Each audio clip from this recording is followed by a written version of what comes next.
Good afternoon, everyone, and welcome to the 3:35 session this afternoon. My name is Karen Cameron, CEO of the Ontario Public Transit Association, and it's my pleasure to have been invited to moderate this afternoon's session on transit and tourism on autonomous shuttles as shuttle fleets for targeted applications. This afternoon's panelists are Joni Gerber, CEO of Invest Stratford, and Maureen Marshall, Regional Director, CalStart. I'm looking forward to the presentations as much as everyone who has joined us. So with that introduction, I'd like to start with Joni Gerber. Welcome, Joni.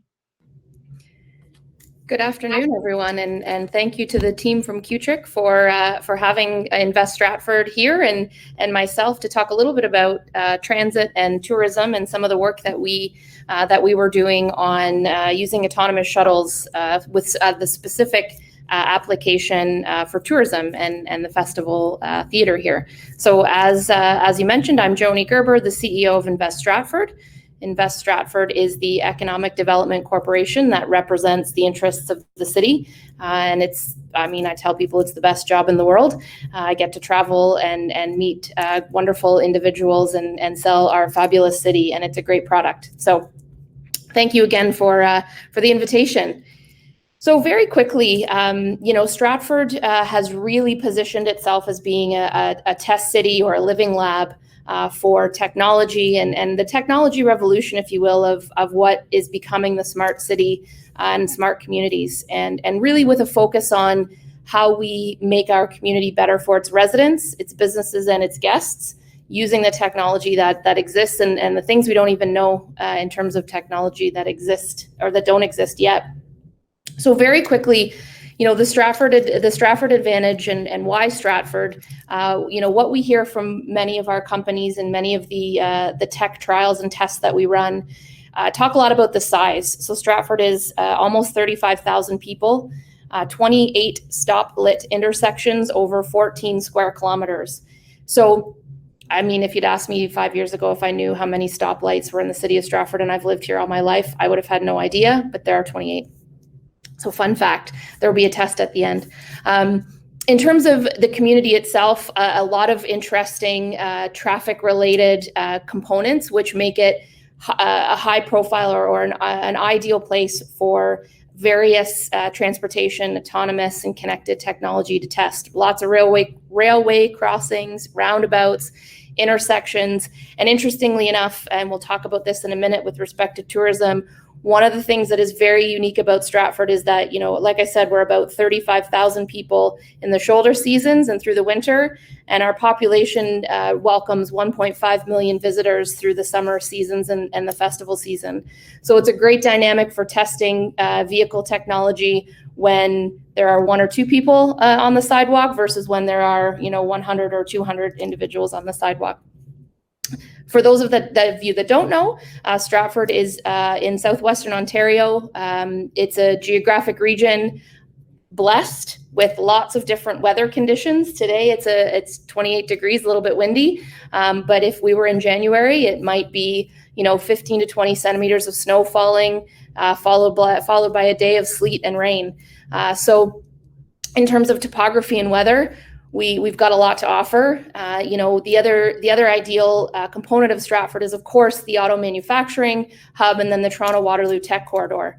So all things considered, Stratford has really positioned itself to be in the heart of what has become auto and tech, and we've certainly got the infrastructure and the companies and the leadership here to support that.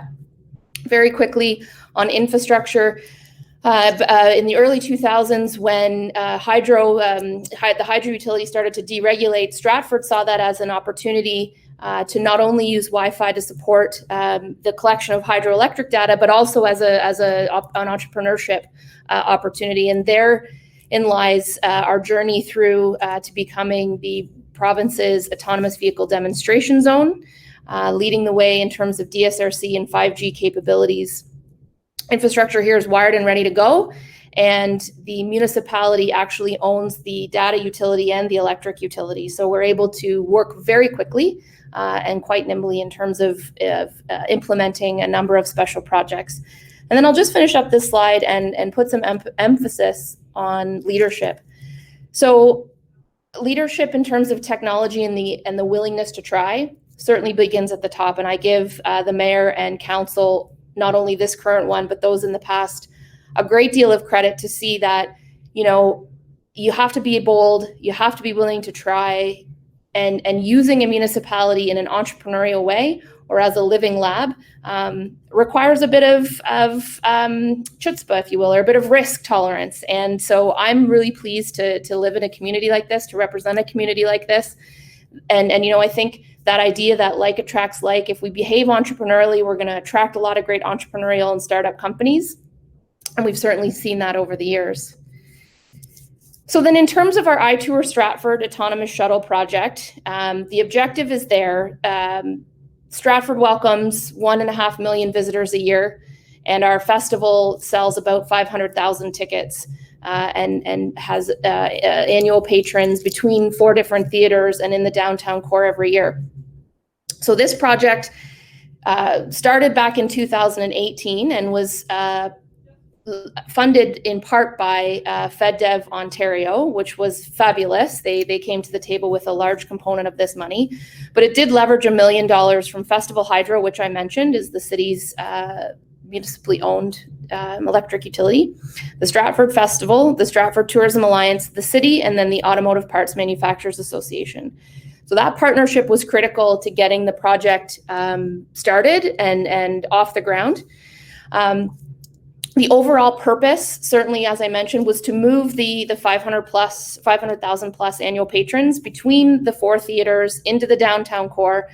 We really wanted to ensure that, we weren't just a festival shuttle, we were a Stratford shuttle. And so we wanted the shuttle patrons to not only be able to move between the individual theaters, but also to come in to visit our businesses and take advantage of some of the other tourist attractions that we have.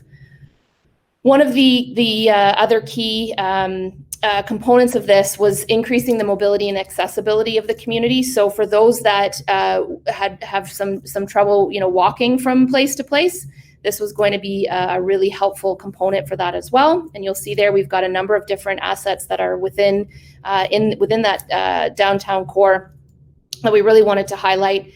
And then finally, we've got the existing digital infrastructure, and that is the platform to really make this shuttle project come to life, and includes 3D mapping and our wireless upgrades and all of the other technical components that go into a project of this size. So we've got some program opportunities and challenges, and there are many. So I'll start with the opportunities because, it's always nice to start with the positives. Our partners could not have done it without excellent partners. This marriage of technology and tourism is also critically important. So, Stratford has been known for its tourist draw for decades, and we're incredibly blessed. We also have become much more known for our technology. So being able to push the two together was a really big opportunity for us. There's also a promotion and tourism ambassador component to this. So as you all know, the shuttles don't move at the speed of light. They are relatively slow, which means you have a captive audience. So they provide us with the opportunity to have an individual with those guests or with those riders talking about the value of the tourist experience or tourism experience in Stratford. Talked a little bit about the accessible service for visitors with some mobility limitations. And it also uses the existing autonomous infrastructure investments. Now, in terms of challenges, because there are many, this is a very costly and difficult project to scale. The shuttles themselves are quite expensive, and having all of the infrastructure available is also costly for communities that haven't done it yet. There's a lot of licensing and provincial legislation, things that, certainly some of our other panelists will know and our moderator will know. There's a difference between being able to drive a bus and being able to drive or pilot a shuttle, and the number of seats on the shuttle versus a bus, and all of those things. We had to navigate our way through that. Our dedicated staffing resources. So in order to have this shuttle operational, there has to be a human ready to take over if necessary. And so it does require a human resource asset. Obviously, the tech is still very new in Ontario, so we've got winter and other inclement weather. It's also a relatively slow-moving vehicle, so you have traffic implications and you also have patron needs. So when they need to use the washroom, when they may be running late for a particular performance, it's not like you can step on the gas. It goes as fast as it goes. And then finally, sort of the placement of the charging stations in the storage facility. So this is critically important for making sure you have that kind of space along your route somewhere, because if you don't, you're trailering these shuttles from place to place to place, and it just creates a whole lot more trouble with the logistics. So overall, I would say, this project before COVID had a huge opportunity to really put us over the edge in terms of all that we're famous for in tourism and all that we're becoming known for in technology. COVID has certainly put a huge wrench in this system, and we'll see over the course of the next couple of years as tourism starts to come back, how we can continue to layer in technology. But there's as far as this sort of targeted application goes, I'm incredibly intrigued by what the future holds in terms of how we can use technology and autonomous and connected vehicles in order to serve this market. So I'll leave it there. I know there's a lot of great Q&A coming up, and turn it back over to our moderator. Thank you, Joni. I really enjoyed that. I liked your phrase, a municipality as a living lab, as you were speaking about leadership. Your mayor, Dan Matheson, truly is a great leader. We've had him at the Ontario Public Transit Association speaking before. So thank you for that. And your reminder to folks that we are going to have Q&A. So please put your questions in there, and we look forward to getting to them. I'd like now to introduce Maureen Marshall and invite Maureen to join us. Again, Maureen is the Regional Director of CalStart.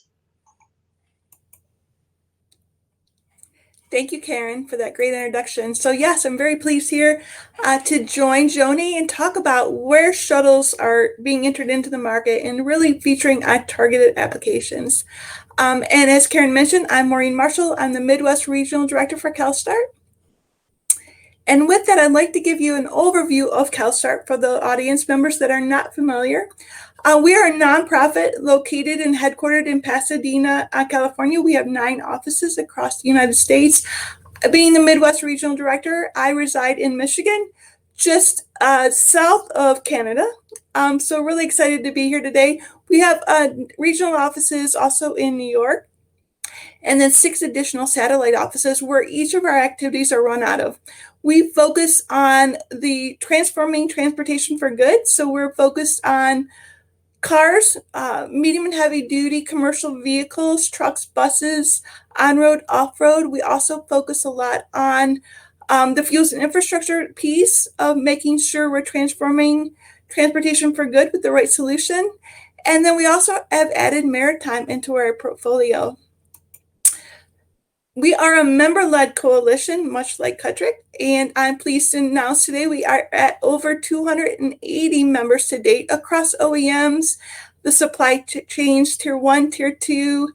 We have government agencies, transits. Fleets are one of our biggest partners. So you'll notice on the screen there's a large number of fleets that are globally familiar by many of the participants and the audience members, and we're excited to see the acceleration of electrification and automation taking off today. So what I really like to talk about today is our connected and automated transit work.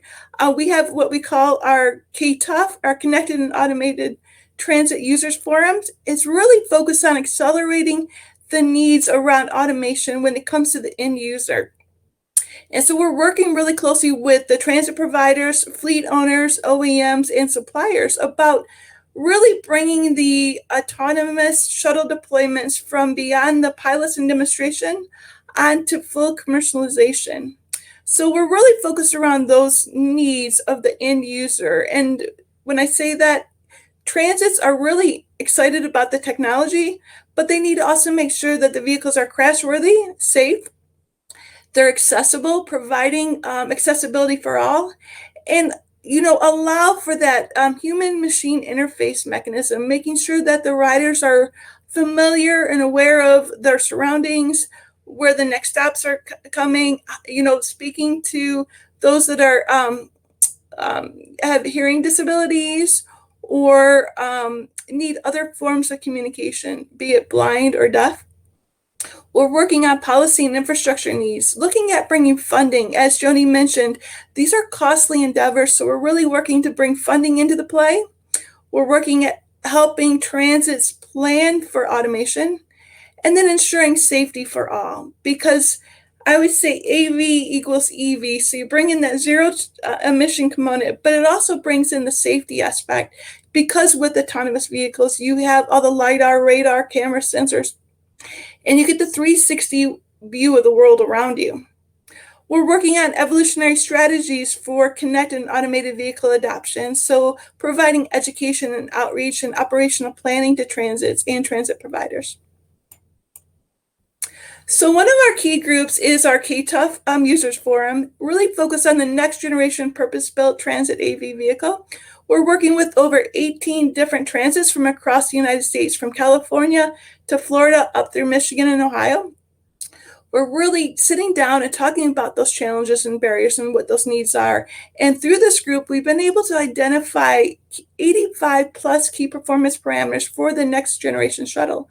And many of these providers that you see that are part of this group have deployed the small autonomous shuttles, in small pilot sessions, but they're really interested and excited to get beyond the pilots. So we're saying, what does that vehicle platform look like? So we're looking to see, what does capacity look like? And in our first phase of our next generation purpose-built vehicle, we've heard from the transits that they're looking for vehicles that are between 10 and 14 passengers with up to 2 wheelchair capacities, with the ability to allow for a safety operator, because again, we're talking SAE level 4 autonomy, not full automation yet, but the ability for a safety driver to step in and take control in unpredictable situations. These shuttles too, this is an important note, we were looking for them to go 25 miles per hour, plus or minus 5 miles per hour. So anywhere from 20 to 30 miles per hour in mixed traffic. And under this program, I'm excited to note that we received funding through the FDA here in the United States to fund the deployment of the first 2 vehicles. And the focus of this is really to deploy those first 2 vehicles in 2 different operating terrains. So the first vehicle will be deployed in Santa Clara, California, the second vehicle in Ohio. So again, California has incredible weather. Ohio has incredible weather right now too, but we also have the 4-season aspect. As Joni mentioned, we have cold climates, rain, fog, and other things to deal with through these deployments. But we've been awarded $2.3 million from this grant, and these 2 vehicles we plan to have deployed as early as next spring or into next summer.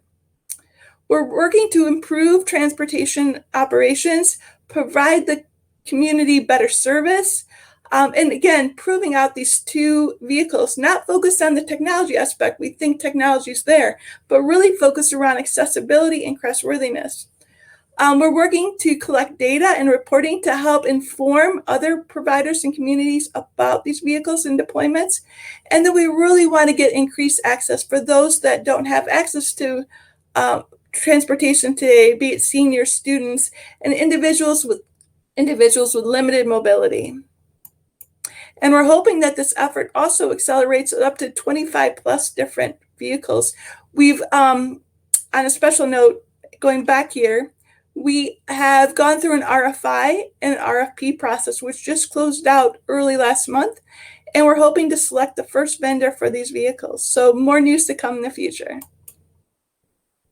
And again, circling back around on these 2 deployments, as I mentioned, 2 different areas in the United States, completely different. We got Ohio and California. They're both looking at serving the community between a healthcare system and a university, as well as a healthcare system and then a key transit community in Palo Alto. We expect, again, like I said, these vehicles to travel at higher speeds than we've seen today. We're looking at 25 miles per hour, plus or minus 5. And so, like in California, we expect the average trip to take no longer than 15 to 20 minutes. And with that, I'm going to hand it back over to Karen and take it to the next step.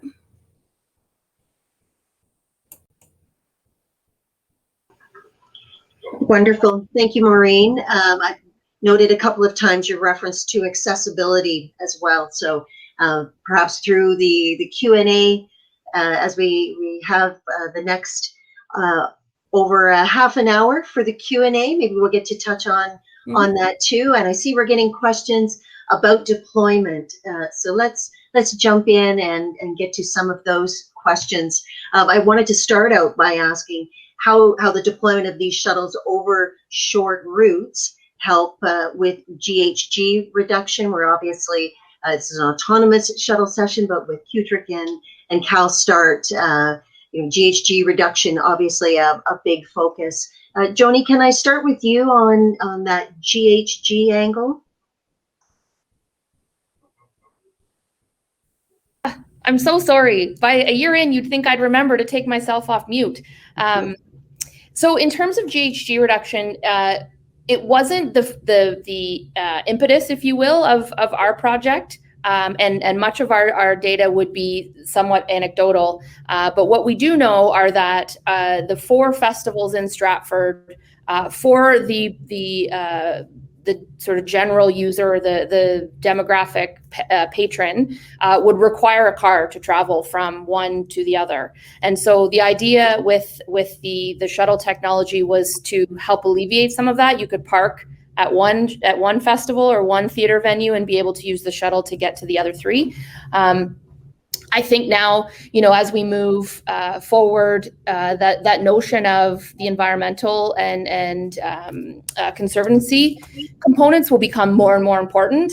But I think Maureen may have some more. So you may have some more data on that. We really looked at it from the perspective of if we can keep fewer cars off the river drive and out of the downtown, that's actually helpful. But I mean, in terms of actual numbers of cars and the GHG reduction attached to it, we didn't quite get there. Yeah, no, really good question. And kind of building off of that, I mentioned AV equals EV. As we look into these deployments, they're actually electric vehicles, right? So there are no emissions. So there's 0 emission vehicles.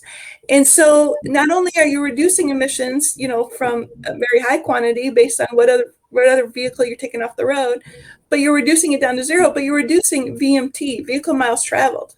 And Joni brings up a good point there because, all of those, 500,000 plus patrons, in their individually owned vehicles driving up and down the road there is now being eliminated or reduced greatly by this offering for the shuttle.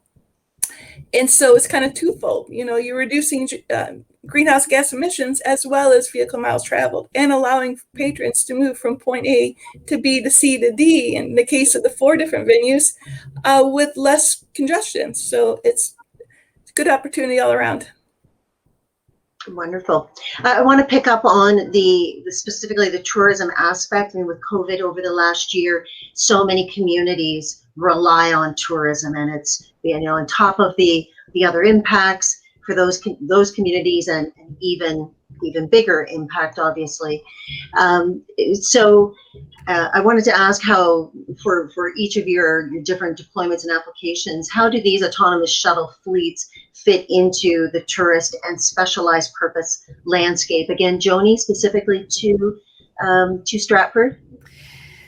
So in Stratford, as you likely would already know, in April of 2020, the festival shut down completely, and as did all gatherings of any kind of tourist or entertainment value or venue. So our project was put on hold. We had nowhere to move anyone to because nothing was open. And you also couldn't gather, so you couldn't put 12 to 14 people on a small shuttle together either. The challenge, I think, with tourism and potentially with these very specialized uses is that one relies on the other. And so when you remove the, you know, whether you're using this for a concert venue or for, you know, large gatherings of whatever the case may be, if you're not able to do those things, it becomes harder and harder. And when we hadn't had time yet to marry this with our regular transit routes to be sort of a last mile, first mile, the challenge was even more difficult, because ultimately our goal would be to be able to say these are to support tourism and tourism-based businesses. They're also to help the community in other ways. So whether that's going from our transit hub into the core, or as those routes can develop and grow, there's a number of larger opportunities. So that really and truly, COVID completely hijacked the entirety of all the things that we had planned. Now, it's quite simple to just flip the switch back on, and I think you'll start to see that. But you know, for those specialized purposes, if there's any, and now I mean it's kind of hard to say because who would have thought COVID was coming? Maybe somebody, but it certainly wasn't anyone in Stratford. When you're relying on a technology tool or a people moving tool for something very specific, and that something specific has risk attached to it, there's a huge amount of implication on the project itself. So I know that's not like we figured out a way to use it for something else. I wish we would have had the opportunity to, but in all honesty, when a community like ours that is so dependent upon tourism dollars sees itself looking down the laneway of a completely obliterated season, we turn to, you know, getting butts and seats on restaurant patios instead of butts and seats in festival venues. Lots of pivoting going on over the last year. Yeah. Maureen, interested in, you know, your areas that you focused on where tourism is, you know, the tourism landscape was a driving force.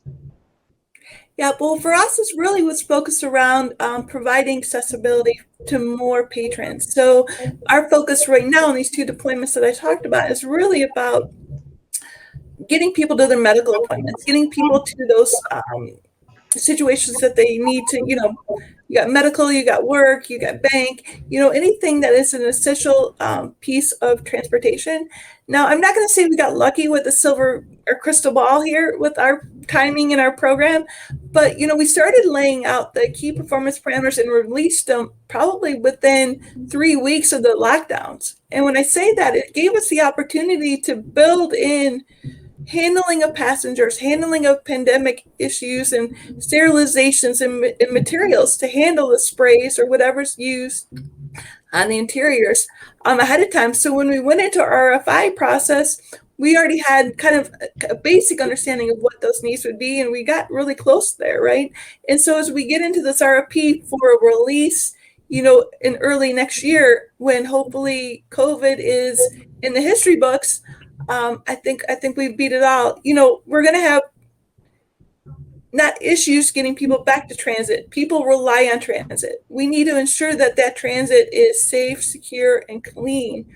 And I think that these shuttles provide somebody comfort and accessibility to the transportation they may not have had otherwise. So I think it provides a really good opportunity. And I know that in some of our other cohort members, especially those in California, in LA, they are focused on moving tourists around from, you know, Disneyland and throughout the LA region, and they're focused on both the large size, the 40-foot automated buses, as well as the 25-foot, and smaller. So there's a lot of activity around, you know, introducing the public to these automated shuttles and providing them safety and insurance to get them to where they need to go. So. Oh, Karen, you're on mute. There we go. Thank you. It takes a team. I was thinking, Maureen, for that point about you know, where tourism and transit, what they have in common is this question about people returning to them, how long it's going to take for people to feel comfortable in public again, in a vehicle, in a theater. So we're all in that boat together on that front.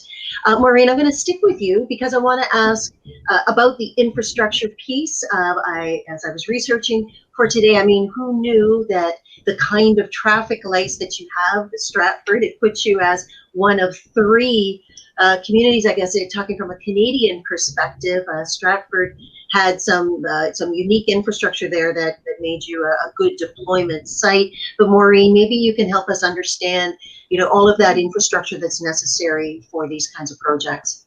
Yeah, well, what's really critical around automated vehicles is reduce latencies, making sure that you're getting the correct, information. V2X, V to everything is what we always call it. You're talking to the roadside safety equipment, you're talking to the aftermarket safety devices in some vehicles. And it's really about making sure that the communication's there. You have the right signaling for the traffic cameras. As Joni mentioned, how many traffic cameras? 28. Did I pass the test?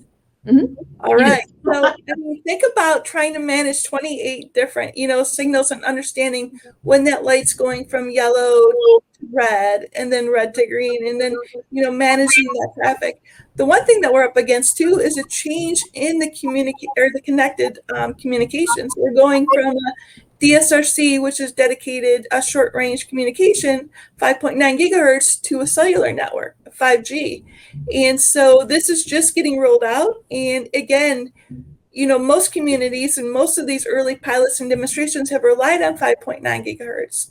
And now we're going to the cellular network, which adds another layer of next gen technology and costs to, these deployments. And it's something that we're all working against. Now, we do not have 28 traffic lights in our deployment. I think we have 4 in the one and then maybe 3 in the second deployment. So it's a little bit shorter route, but making sure that you have a correct signal timing is really important and key to safety. Karen, you're on mute.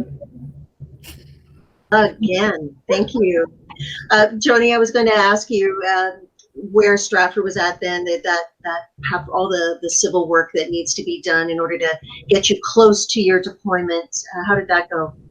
So we were lucky, Karen, in that as part of our designation as Ontario's autonomous vehicle demonstration zone, we had funding through that project to do signal upgrades. So all of the intersections in Stratford, all the stop-lit intersections in Stratford are now equipped with DSRC, as Maureen mentioned, which may be quite short-lived as 5G starts to take over the world. But that had already been layered on. But there are other pieces too, and I know Maureen would be able to speak more specifically to this. But our route, even as it was being developed, how many left turns? Because left turns are nasty for these things, and that if you've got someone running the yellow, what happens if the shuttle's in the intersection trying to get through? So trying to eliminate left turns. Hills and quick jogs in the roads. So there's an awful lot of work that goes into just the standard municipal infrastructure before you even get to what's got to be on the poles and what's got to be on the stoplights. So there's a lot that goes into this ahead of time in terms of that civil works and infrastructure. And then, on top of all of that, even just the charging stations. So where are we going to plug these things in and do those locations? Because there's lots of municipal sort of garages and sheds, but do they have the right connectivity within them in order to make sure that those shuttles have the right charge in order to be useful throughout the day? And how close are they to your route so that you're not moving them back and forth in order to keep them functional? Right, thank you. Checking and see I'm not on mute. I see in the Q&A, where people are asking about, how you grow tourism for your community and shuttles fitting in there. So let's talk about the business case. So, Joni, from a Stratford perspective, what was that business case process like? So I'm not going to lie and tell you these things are going to pay for themselves, because I haven't figured out that business model yet. And I see Maureen chuckling because they're very expensive right now. I mean, let's hope that, when we all come back 5 or 8 years from now, there are, tens and tens of these running around municipalities like ours, because the business model has changed. So the business case is such that if you have, my belief is, if you have excellent tourism assets already, and the shuttles can be a value add to that, and you have some capacity in terms of your civic and civil infrastructure, I say it's a fabulous PR opportunity. It's really using it as a destination marketing opportunity, and then as an accessibility piece. I think those to Stratford are the two real critical components. So how do we use this as something cool and interesting in order to bring, more people in? And then how do we, and then the associated benefit of those that may have some mobility limitations being able to see even more about what makes Stratford so amazing, was the real benefit overall as well. Right. Maureen, how were the business cases approached for the two projects you were speaking about? Yeah, so as I mentioned earlier, we went through the RFI process, which was request for information, and we got 11 responses from providers that were operating in the field of the small shuttle bus type, cutaway style, autonomous vehicle. And we got ranges of costs and, what it would cost to implement, anywhere from, I'm going to be honest with you, 300,000, which not sure how valid that was, all the way up to, 2 million. And so I think there's a state of play, where we're at right now in this market is that there's very low volume. So we're still paying for the research, the development, and the furthering of the technology. We really need to get to a point where we have high demand, we have volume pricing. So we're beyond, working with an OEM who's building their second or fifth shuttle. We're working with an OEM that's on their 100th shuttle. And the cost for all of that, research and development has already been, covered. And so we could see pricing go down by, 200,000 for every 5 additional vehicles, deployed, hopefully. And that's when I'm looking at like something, up to 15 vehicles deployed, the first 1 to 5, you're going to pay full price, 5 to 10, let's say it go down, by 25% or more, and then even lower as you get down to that 15th vehicle. But it's all about growing the market, getting people comfortable with the product. And that's why we're really looking at approaching a vehicle that people are familiar with. Like they'll hop on this vehicle because they are familiar with it and they see someone sitting in a driver's seat. Whether they're driving or not, it's a different question. As long as they get from point A to B and C and are comfortable getting on the vehicle, it's important. When you get into those, the smaller versions, people are a little hesitant. They're like, well, what's this all about? Maybe I'll take it to the next stop and, just get a feeling for it. So we're building that comfort level around autonomy through the process. So again, I'm really hopeful, and Joni, I know you'd agree, if we can get these prices down to lower than a cost of a 40-foot all-electric bus, or even lower than that, I'll be happy and have several on the road today. So if I could just really quickly build on that, it's interesting. I think the right shuttle partner also helps very small deployments like ours. I mean, we were going to be 1, maybe 2, in 2 ways. And I saw one of the chat questions about how do municipalities that don't have grant funding kind of get into this game.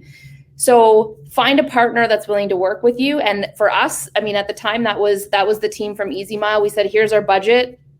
Is it feasible? And they went, yeah, we can work with that, because there's the added benefit of 500,000 plus eyes on their stuff. Mm-hmm. And so, when you're thinking about where is the value proposition for both, as Maureen has mentioned, many of these shuttle companies are just getting themselves big and bold. And so when they know that there's 1 million people, potential riders, potential watchers, if you will, potential eyes, that's a huge value to them too. And then the other thing I would say is it's a captive audience and sponsorship opportunities. nail everybody you can possibly get your hands on, because you can logo these things as much as possible, like NASCAR's driving up and down the street. Mhm. And I mean, the average ride, I think, was going to be like 14 to 20 minutes or something like that. So you've got a captive audience. So you have your museums or your, corporate partners telling the riders all about what's cool and interesting about their particular brand or their particular thing. There's a huge amount of monetary value there. It requires some stitching it together, but it's possible. Yeah. And there's also, do we buy or do we lease the product, right? Mm-hmm. And I think right now where technology is at, many are, leaning towards a leasing piece, because tomorrow might be the next generation product, right? So Right. You don't want to be stuck in something that's brand new and old in the next year. So I want to pick up on some of the operational planning kinds of pieces that you were talking about there. And this, I know, Joni, that you worked closely with Stratford Transit as part of it. It's a fairly, you haven't been able to deploy yet, but it was a fairly short route. Are you looking at longer routes in the future, or it's just too early to say? So the trouble with longer routes is battery charge and topography. So for us, being able to go and limitations on the technology and the shuttles themselves. So being able to go too far and wide meant your trips were going to be really long, and your number, like your duration on road, was going to be less because you're going further, and therefore your charges last less long. I think the value, where we were seeing some value in terms of added benefit, was outside of the, if the festival performances were happening at 2:00 in the afternoon and 8:00 at night, could we be moving people from different places for different reasons? Again, the challenge with that is it's an entirely different route you're programming the shuttle for then. So when you deploy it first, it's all set up to go from kind of point A, looping around to point B. And then all of a sudden you say, oh, but I want to pull off over here and, pick up shop somewhere and drop a bunch of people off. It's not like the shuttles, they don't really operate that way. So, ultimately, I think in a community like Stratford, and with the leadership that we've done very well at saying we understand the value and the benefit that the festival and tourism brings to us. But the reality is we have a community that has first dibs at all of the benefits to living here. And so how do we marry those two things? And I actually believe that the down the road benefit of what we've learned through this tourism project will help our Mike Mosley, who you mentioned, Karen, and our transit team really think about more dedicated routes, smaller buses for more targeted, and whether those are zero emission buses or what we have now, to meet specific needs, and how we can marry the nice to haves and the need to haves. Thank you. We've got some great questions coming from the participants here, so I'd like to go with them. Jumping to the end, there's a question about how rugged these vehicles are, and I think the easy answer is they're not. But Maureen, can you talk about some things like the maximum grades for the shuttles, and can they be safely deployed? Yeah, so it's all dependent on the shuttle that you're deploying, right? So the shuttle that we're looking at deploying is a standard vehicle, right? Standard 20-foot cutaway.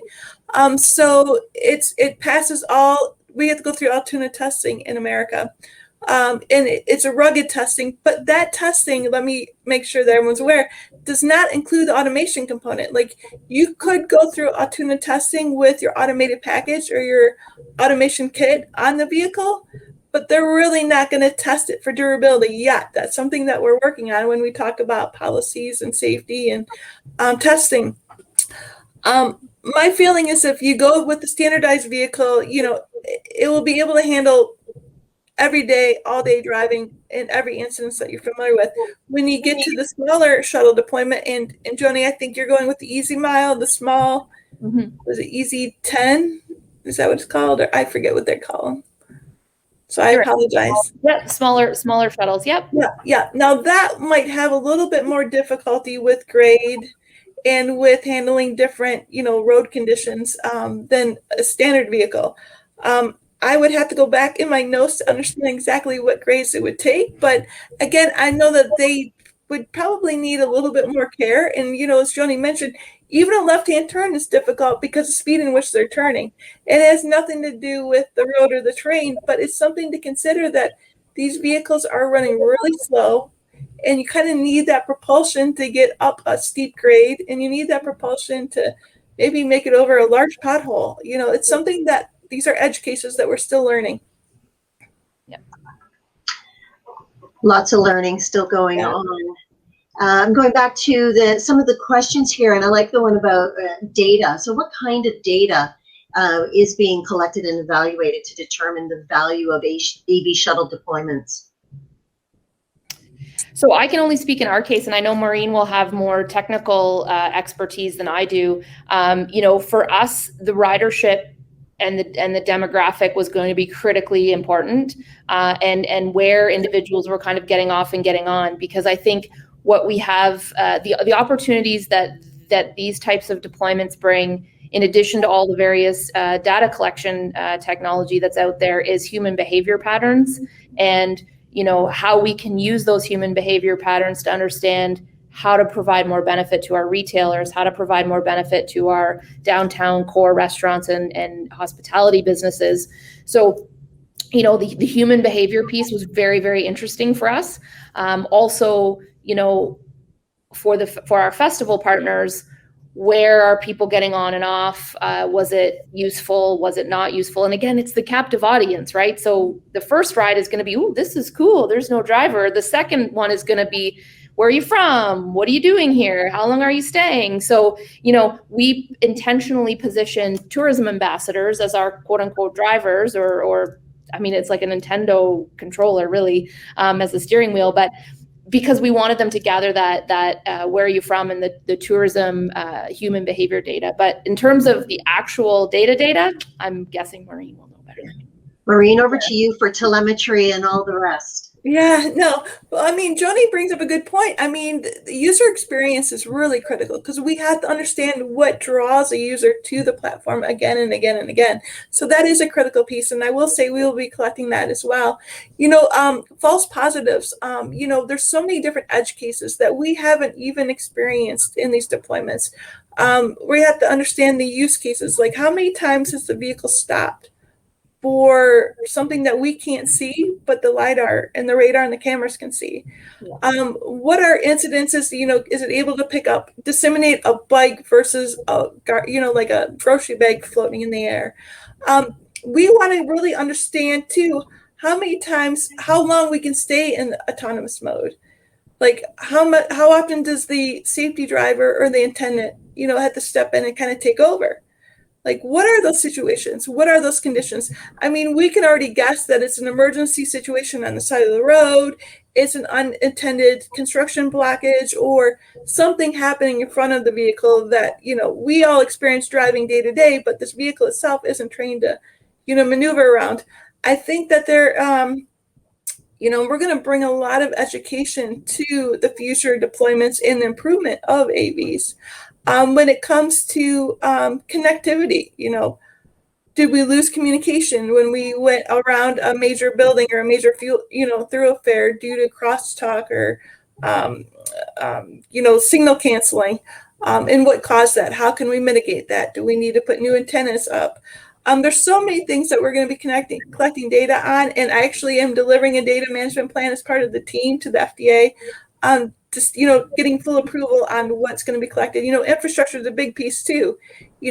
Charging, how long did it take to charge? And usually the charging is limited by the vehicle.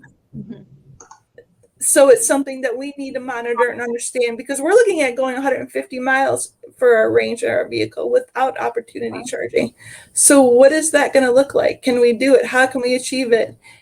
And then how does heat vac and air conditioning influence the efficiency of the vehicle? That's important too. And then, passenger comfort, going into that direction. Joni, I know you're going to be kind of concerned with that too. You want to make sure that everyone getting on and off the vehicle is comfortable and has a good experience.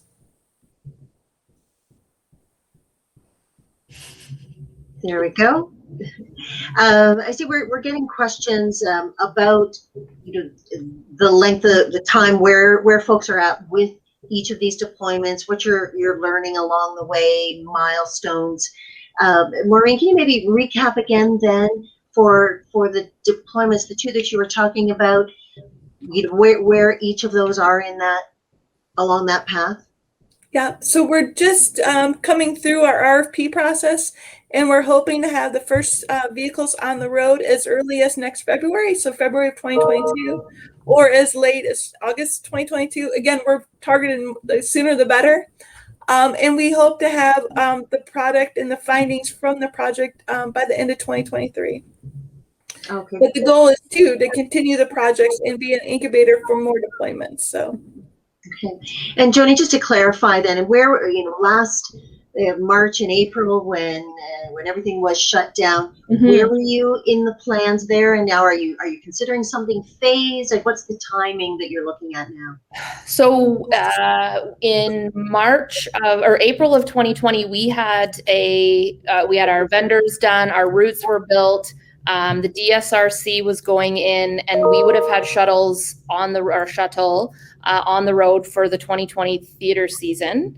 The way the funding works in Canada and through FedDev was it's a March 31st calendar year end. So our funding would have ended March 31st of 2021, and our projects would have been completed. So we would have been operational on road and moving people last summer. But instead, we were wearing masks and learning how to operate Zoom from our home offices, and really trying to sustain the economy in Stratford without a festival season at all. In terms of speed, though, I've got to applaud Maureen and her team because one of the beauties, in our opinion, of Stratford and its size is that we can do these things quite quickly. And when I say things like we have 28 stop-lit intersections, I mean, that's a one piece of road, like even, a small section of road in Detroit or Toronto or Kitchener-Waterloo.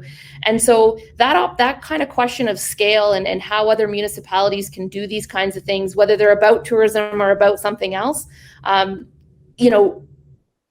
speed piece or the time to market is almost completely intertwined with the complexity of what exists in your municipality. So I give Maureen's team a ton of credit to be able to find a supplier, get the shuttles built. And to your point, I mean, the lease opportunities are really, really interesting. The thing we were going to do a little differently was our hydro utility was going to buy it and then lease it to our project, which meant we could own it outright, but we would be able to use our funding in order to essentially pay for it. So if you can get creative in those kind of ownership structures, that's helpful as well. Yeah, on our side, we were benefiting from the fact that the infrastructure was already in place at both locations or about to be in place because of other funding opportunities and other activities that kind of built that roadmap to get us to this deployment piece. So we had a little bit of help in planning that wasn't really discussed outside of the shuttle itself, but yeah. Maureen, maybe we can talk a little bit more about safety. We've got a couple of questions that are asking more about that, and particularly in mixed-use traffic. Can you talk more about that? Yeah, so mixed-use traffic is kind of a scary endeavor when it comes to automation. So, it's costly to, create a dedicated lane, to have guardrails around your project, which would really enhance the safety. But again, it's another reason why we're going with a 20 to 30 mile per hour vehicle speed, because it will be operating in mixed traffic. The one in VTA in Santa Clara, California, it's a 4-lane road, 2 lanes each way, that has, I believe, a 45 mile per hour speed limit. So we'll be just slightly under that.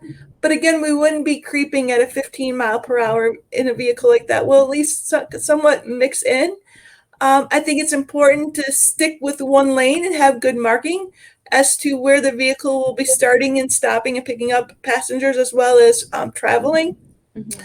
I I can see the vehicle having to maneuver from, the left lane to the right lane and then back again to get around an obstruction. But the key is really to stick to one lane and have it really well marked and really well indicated that there is an AV deployment, because it's kind of like a student driver, you get behind a car moving slow, and if it has a student driver ticket or sticker, to kind of give it a little bit more grace. And so our goal is to really get these vehicles to a point where they're higher speeds, so they are mixed in with the full flow of traffic, and not a hindrance or an obstruction to other drivers. So there's a lot of things to consider with mixed traffic and a lot of safety conditions.